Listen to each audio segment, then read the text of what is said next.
സന്തോഷമായി. ഹല്ലേലൂയ. ശത്രുവിന്റെ നെഞ്ചത്ത് തീയമ്പുകളായി തറച്ചു കയറി. സോ നമുക്ക് ഒന്നിച്ച് ഒരു ഹല്ലേലൂയ പറയാം. ഞാൻ എൻ്റെ ഭവനത്തിൽ കടന്നു ചെല്ലുമ്പോൾ ഞാനിത് പലപ്പോഴും ചെയ്യാറുണ്ട്. അന്ന് ഭവനത്തിലോട്ട് കടന്നു ചെല്ലുമ്പോൾ വീട്ടിലാരും കാണുകയില്ല. പള്ളിയുടെ ചോട്ടിൽ ചെല്ലുമ്പോൾ അങ്ങനെ പറയാറുണ്ട്. എന്തിനാണെന്നറിയാം അങ്ങനെ ഞാൻ പറയുന്നത്? ഭവനം ഏകദേശം പോയതാ. ആ ഭവനം ഏകദേശം പോയത്, കൈവിട്ട് പോയതാ. അപ്പോ ഒരു കൂട്ടായ്മ കൂടാൻ, ഒരു വാസം അവിടെ ക്രമീകരിപ്പാൻ ബഹുമാനപ്പെട്ട ശ്രീ ജോസഫ് പാസ്റ്റർ വരികയും അവിടെ ഉപവാസം ക്രമീകരിക്കുകയും ഭവനം തിരിച്ച് വരികയും ചെയ്യും. സ്തുതിക്കാതിരിക്കാൻ പറ്റുമോ? ഹല്ലേലൂയ. സ്തോത്രം.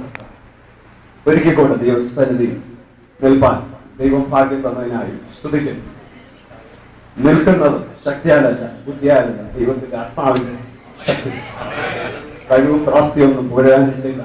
അധികാരികളെ അനുകൂലമാക്കിയൊരു ദൈവം, വിധികളെ മാറ്റിയെഴുതിയ ഒരു ദൈവം നമുക്കുണ്ട്. അതുകൊണ്ട് ദൈവത്തെ ഞാൻ സ്തുതിക്കുന്നു.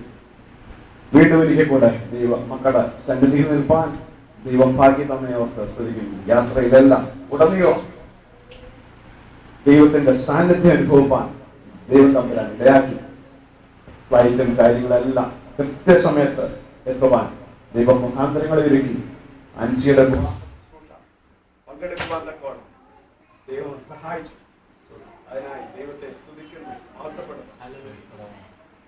കഴിഞ്ഞ പ്രാവശ്യം ഞാൻ ഇതേ കാര്യങ്ങൾ പറഞ്ഞതാണ്. വഴിയിൽ ഒരു അപകടമുണ്ടായാൽ, അപകടം സീരിയസ് ആണെങ്കിൽ നമ്മൾ എന്ത് ചെയ്യും? മെഡിക്കൽ കോളേജിലോട്ട് കൊണ്ടുപോകാൻ പറയും. അതുപോലെ ഒരാവശ്യം അത് നടക്കണമെന്നുണ്ടെങ്കിൽ നടക്കുന്നവരുടെ സന്നിധിയിൽ അതിനെ എത്തിക്കണം. പ്രാർത്ഥിക്കുന്നവരുടെ ഒരു കൂട്ടത്തിന്റെ നടുവിൽ അതിനെ പകരണം. എന്നാലേ ലക്ഷ്യമുള്ളൂ. അപ്പോ ആ സന്നിധി ഞാൻ വെച്ചൊരു കാര്യം, ഭവനത്തിന്റെ കാര്യം, അത് വീണ്ടും ഞങ്ങളുടെ കയ്യിലേക്ക് എത്തിരിക്കോ. അതുകൊണ്ട് ഞങ്ങൾ സ്തുതിക്കും. അതിന് മുഖാന്തരം ഒരുക്കുക ശ്രീ ജോസഫ് പാസ്റ്ററിന് അതിയായ നന്ദി രേഖപ്പെടുത്തുന്നു. നിങ്ങളുടെ എല്ലാവരുടെ പ്രാർത്ഥന അതിന്റെ പുറകിലുണ്ടായി. അതുകൊണ്ട് നിങ്ങളെല്ലാവരോടും ഉള്ള നന്ദി ഞാൻ ഈ സമയത്ത് പ്രത്യേക അറിയിക്കും. യഹോവയെ അന്വേഷിക്കുന്നവർക്ക് ഒരു നന്മയ്ക്കും മുടക്കില്ലാത്ത സ്തോത്രം. യഹോവയിൽ ആശ്രയിക്കുന്നവർ കുലുങ്ങാതെ എന്നേക്കും നിൽക്കുന്ന സിയോൻ പർവ്വതം പോലെയാണ്. ദൈവം ആ ബലം നമ്മുടെ ഉള്ളിലേക്ക് പകരും. പിന്നെ നമ്മളങ്ങനെ കുലുങ്ങുന്നു. യഹോവ നമുക്ക് അനുകൂലമെങ്കിൽ ആരും നമുക്ക് പ്രതികൂലം. അത് ഇപ്പോ നമുക്കൊരു വളരെ വലിയ സന്തോഷമുണ്ട്. നമ്മുടെ മധ്യത്തിൽ അച്ഛനോടും കുഞ്ഞോമോനും ഉണ്ട്. അവരോടും കൂടെ എന്തെങ്കിലും സംസാരിക്കണമല്ലോ. ആ ഒരു വിഷയത്തിലേക്ക് ഞാൻ കടന്നു വരട്ടെ. നമ്മൾ ജീവിതം തുടങ്ങും. നമ്മുടെ കൊച്ചു കുഞ്ഞുങ്ങളായിരിക്കുമ്പോൾ നമ്മുടെ മാതാപിതാക്കൾ ദൈവ കൃപയിൽ നമ്മളെ വളർത്തും, വലുതാക്കും. അത് ആ സാധാരണ നിലയിൽ സംഭവിക്കുന്നത് കുഞ്ഞുങ്ങളെ വളർത്തും, കോളേജിൽ കൊണ്ടുപോകും, അല്ലെ സ്കൂളിൽ കൊണ്ടുപോകും, കോളേജിൽ കൊണ്ടുപോകും, അവർക്ക് ഉയർന്ന വിദ്യാഭ്യാസം കൊടുക്കും, ഒരു ജോലിയിൽ കയറും, പിന്നെ അവരുടെ വിവാഹം, പിന്നെ അവരുടെ ഭവനം, പിന്നെ അവരുടെ കൊച്ചുമക്കളുടെ വിവാഹം, ഇങ്ങനെ ഇങ്ങനെ ഇങ്ങനെ ഇങ്ങനെ ഇങ്ങനെ അങ്ങ് പോവുകയാണ്. എന്നാൽ ദൈവഭവനം പണിയുമ്പോൾ അതിലൊക്കെ വളരെ വളരെ വ്യത്യാസമാണ്. കുഞ്ഞുങ്ങളെ പ്രതിഷ്ഠിക്കും, കുഞ്ഞുങ്ങളെ നമ്മൾ പ്രതിഷ്ഠിക്കും, കുഞ്ഞുങ്ങളെ ദൈവകൃപയിൽ വളർത്തും.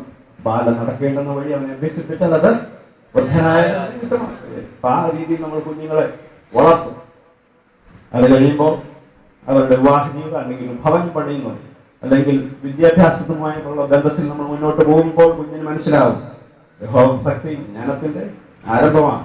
അപ്പൊ യഹോവയിൽ സകല കാര്യത്തിൽ അവൻ ആശ്രയിക്കാൻ തുടങ്ങും. ഏത് കാര്യത്തിൽ, നിസാര കാര്യത്തിൽ പോലും യഹോവയിൽ ആശ്രയിക്കും. നമുക്ക് അപ്പുറത്തെ ജംഗ്ഷനിൽ പോകണമെങ്കിൽ അവിടെ വരെ ചെന്ന് പറ്റണമെങ്കിൽ ദൈവത്തിന്റെ കൃപ വേണം. പലർക്കും അത് അറിയത്തില്ല. വഴി വെച്ച് നശിപ്പിച്ചു കളയാൻ ശത്രു പതിയിരിക്കുമ്പോൾ ദൈവത്തിന്റെ കരങ്ങളിൽ നമ്മൾ സുരക്ഷിതരാകണം. ആ രീതിയിൽ നമ്മൾ ദൈവത്തോട് അടുക്കണം. അതിനാൽ ഇവിടുത്തെ എല്ലാ കുഞ്ഞുങ്ങൾക്കായി ഞാൻ ദൈവത്തെ സ്തുതിക്കുന്നു. ഇവിടെ ഇന്ന് ഒരുപാട് പേര് പരീക്ഷയുടെ കാര്യം പറഞ്ഞു, പ്രാർത്ഥിക്കണേ പ്രാർത്ഥിക്കണേ പ്രാർത്ഥിക്കണേ. ഇപ്പം മാത്രമേ ഉള്ളൂ ഈ പ്രാർത്ഥന, അതോ ഇപ്പോഴും ഉണ്ടോ? ദൈവം എല്ലാ ദിവസവും പരീക്ഷ കൊടുക്കണമെന്ന് ഞാൻ പ്രാർത്ഥിക്കുന്നു. സ്വർഗം സന്തോഷിക്കട്ടെ. ആ രീതിയിൽ സ്വർഗം ഒന്ന് സന്തോഷിക്കട്ടെ. അപ്പോൾ ഇതിന്റെ അവസാന ഭാഗത്തിലേക്ക് ഞാൻ വളരെ താമസിക്കുന്നില്ല, അതിന്റെ അവസാന ഭാഗത്തിലേക്ക് പോകാം. എന്നാൽ ഒരു സ്വർഗീയ ഭവനം പണിയുന്ന കാര്യത്തിൽ പലരും അതൊന്നും മറന്നു. ഈ പറഞ്ഞ പരിപാടികളെല്ലാം ഒരു സാധാരണ രീതിയിൽ നടക്കും. എന്നാൽ ദൈവഭവനം, ഒരു സ്വർഗീയ ഭവനം പണിയുന്നതിനെ പറ്റിയും കുഞ്ഞുങ്ങളെ ബോധവാന്മാരാക്കും. ഈ സ്വർഗീയ ഭവനം പണിയുന്നതിന്റെ അടിസ്ഥാനം നമ്മൾ ഇവിടെ ചെയ്യുന്ന പല കാര്യങ്ങൾ, അതിനനുസരിച്ച് നമ്മുടെ ജീവിതത്തെ ക്രമീകരിക്കുമ്പോഴാണ് സ്വർഗത്തിൽ നമ്മളൊരു ഭവനം പണിയുന്നത്. അതിന്റെ കവാടത്തിൽ തന്നെ ന്യായവിധി ഉണ്ടല്ലോ. ന്യായവിധിക്ക് ഇരിക്കുന്നത് ആരാ? യഹോവയായ ദൈവമാണോ? അല്ല, പുത്രനായ ക്രിസ്തുവാണ് ന്യായവിധിക്ക് ഇരിക്കുന്നത്. എന്താ പുത്രനായ ക്രിസ്തുവിനെ അതിനാണ് നിയമിച്ചിരിക്കുന്നത്? ഇവിടുന്ന് ജഡ്ജിമാരും ലോയർമാരും ഒക്കെ അല്ലേ മരിച്ച് മണ്ടക്കോട്ട് ചെല്ലുന്നത്. അവിടെ ചെല്ലുമ്പോൾ ചോദിക്കും, യഹോവ ഭൂമിയിലെങ്ങും താമസിച്ചിട്ടില്ലല്ലോ, പിന്നെ ഇങ്ങനെ ഒരു വിധി നടത്തുന്നത്? അതുകൊണ്ടാണ് എല്ലാം പഠിച്ച് യേശു ക്രിസ്തുവിനെ അവിടെ ആക്കിയിരിക്കുന്നത്. ഒരു കളി നടക്കട്ടെ, ഒരു പരിപാടി അവിടെ നടക്കട്ടെ. ആ ദിവസത്തിൽ പ്രത്യേകം ഇന്ന് നിന്റെ കരം ബലപ്പെട്ടിരിക്കുമോ എന്ന് ചോദിക്കും. അന്ന് നിന്റെ കരം ബലപ്പെട്ടിരിക്കണമെങ്കിൽ ആ രീതിയിലുള്ള ജീവിതചര്യ, വചനത്തിൽ പ്രകാരം വേർപാട് അനുഷ്ഠിച്ച് ജീവിക്കണം. ഹല്ലേലൂയ. ഒരു ചെറിയ കാര്യം പറയുമ്പോൾ ഇച്ചിരി വ്യക്തമായി ആ കാര്യം മനസ്സിലാക്കും. ബോംബെ IIT എഞ്ചിനീയറിംഗ് കോളേജിൽ നടന്ന ഒരു സംഭവം. സെമസ്റ്റർ പരീക്ഷയോടനുബന്ധിച്ച് ഒരു മോഡൽ പരീക്ഷ അവിടെ നടത്തുന്ന പതിവുണ്ട്. ആ മോഡൽ പരീക്ഷ നടന്നപ്പോൾ അതിനകത്ത് 3-4 പിള്ളേർ പരീക്ഷ വലിയ കാര്യമായ ഒന്നും എടുത്തില്ല. ആ പരീക്ഷയുടെ തലേദിവസം വരെ ഒരു ഫുട്ബോളോ അതുപോലുള്ള കളികളോ ഏതാണ്ട് ഏർപ്പെട്ടിരുന്നു. പരീക്ഷയ്ക്ക് വേണ്ടുന്നതുപോലെ പ്രിപ്പയർ ചെയ്യാൻ അവർക്ക് പറ്റിയില്ല. അപ്പം വളരെ ഇതിന് പരീക്ഷയുടെ വളരെ അടുത്ത സമയത്ത് അവർ ചെന്ന് അവരുടെ ടീച്ചറിനോട് പറഞ്ഞു, ഇതുപോലെ ഇന്ന് ഞങ്ങൾക്ക് പരീക്ഷ എഴുതാൻ അല്പം ബുദ്ധിമുട്ടുണ്ട്. അതെന്താ? ഞങ്ങൾ ഇന്നലെ ഒരു വിവാഹത്തിന് പോയിരുന്നു. വഴിക്ക് ഞങ്ങളുടെ വാഹനം പഞ്ചറായിപ്പോയി. അതുകൊണ്ട് ഉരുട്ടിത്തുള്ളിയാണ് ഞങ്ങൾ തിരികെ വന്നത്, ഹോസ്റ്റലിൽ വന്നത്. പഠിക്കാൻ ഒട്ടും സമയം കിട്ടിയില്ല. സമയം ഇതിന് മുമ്പുണ്ടായിരുന്നല്ലോ. ഓക്കെ, ശരി, സമ്മതിച്ചു. നിങ്ങളൊരു 3 ദിവസം കൂടെ കഴിഞ്ഞ് പരീക്ഷ എഴുതണമെന്നത്. അവർ പറഞ്ഞു ശരി, ഞങ്ങൾ സമ്മതിച്ചു. അവർ 4 പേരും അതിനെ സമ്മതിച്ച് അവര് പോയി. പരീക്ഷയുടെ ദിവസം കടന്നു വന്നു. നിങ്ങൾ ശരിക്ക് പഠിച്ചല്ലോ? ശരിക്ക് പഠിച്ചു. ഓക്കെ, നിങ്ങളെ പരീക്ഷ ഇടാൻ പോവുകയാണ്. പരീക്ഷ ഇടുന്നതിന് മുമ്പ് അദ്ദേഹം പറഞ്ഞു, നിങ്ങൾ ഒറ്റ റൂമിൽ നിന്നല്ല പരീക്ഷ എഴുതുന്നത്. നിങ്ങൾ ശരിക്കും പഠിച്ചവരല്ലേ, നിങ്ങൾക്ക് ഒട്ടും ചീറ്റ് ചെയ്യാൻ പറ്റത്തില്ല, അങ്ങോട്ടും ഇങ്ങോട്ടും നോക്കി എഴുതാൻ പറ്റത്തില്ല. നിങ്ങൾ ശരിക്കും പഠിച്ചതല്ലേ? നിങ്ങളെ 4 പേരെയും 4 റൂമിലായിരുന്നു. 4 സാറന്മാർ നിങ്ങളെ നോക്കുകയും ചെയ്യും.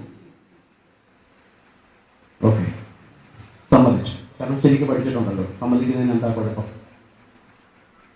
പരീക്ഷ തുടങ്ങി. 2 ചോദ്യം, 2 ചോദ്യം. 1, നിന്റെ പേരെന്തുവാ? അതിന് 2 മാർക്ക്. 2ാമത്, വണ്ടിയുടെ ഏത് ടയർ പഞ്ചറായ, അതിന് 95 മാർക്ക്. 4 റൂമിലല്ലേ ഇരിക്കുന്നത്, ഏത് ടയറിന്റെ കാര്യം പറയും? നോക്കി എഴുതാൻ പറ്റത്തില്ലല്ലോ, കാണാൻ പറ്റത്തില്ലല്ലോ, അല്ലേ? 95 മാർക്ക്. 4 പേര് എഴുതിയത് 4 തരത്തിൽ. ക്രിസ്തുവിന്റെ മുമ്പിൽ നിൽക്കുമ്പോൾ, സകലവും നഗ്നമായിട്ട് കണ്ടുകൊണ്ടിരിക്കുന്ന ക്രിസ്തുവിന്റെ മുമ്പിൽ നിങ്ങൾ നിൽക്കുമ്പോൾ നിങ്ങളുടെ കരം ബലപ്പെട്ടിരിക്കുമോ എന്ന് ചോദിച്ചാൽ ഇതുകൊണ്ട് ഒന്നും ഒരു കളിപ്പീരോടെ നടക്കുകയില്ല. സ്വർഗീയ ഭവനം പണിയ നിങ്ങൾ എല്ലാവരെയും ദൈവം സഹായിക്കട്ടെ. ഈ വചനങ്ങളാണ് ദൈവം നിങ്ങളെ അനുഗ്രഹിക്കട്ടെ.